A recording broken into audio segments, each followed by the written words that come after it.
Guys, তোমরা কেমন আছো? আশা করি তোমরা ভালোই আছো। আমি কিছুদিন আগে একটা ফ্লিপকার্ট থেকে হিল বোট শু অর্ডার দিয়েছিলাম। এখন সেটাই দেখার পালা যে সেটা কেমন হয়েছে।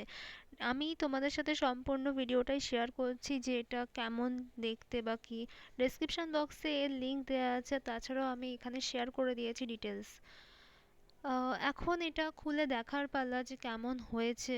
আজই আমার কাছে এই বুটটা এসছে। আমি কদিন আগে এটা অর্ডার দিয়েছিলাম, 5 দিন আগে। 5 দিনের মধ্যে এরা ডেলিভার করে দেয়। এখন এই ট্রেন্ডিংয়ে বুটটা খুব ফেমাস চলছে, তোমরা সেটা ভালো করেই দেখবে। আর এটা western suit, costume, one piece, skirt এগুলোর সাথে খুব ভালো মানিয়ে যায়। আমিও এটা অর্ডার দিয়েছিলাম, আমি আগেও এটা ইউজ করেছি এরকম বুট, বাট এবার তোমাদের সাথে ভিডিওটা শেয়ার করলাম। এবার তোমরা দেখতেই পাচ্ছ, আমি খুলে দেখে নিয়েছি কেমন দেখতে লাগছে। আর এটা খুব সফট আর পরেও খুব কমফোর্টেবল লাগছে, তোমরা এটা ভালো করেই বুঝতে পারছো। থ্যাংক ইউ গাইস দেখার জন্য ভিডিওটা।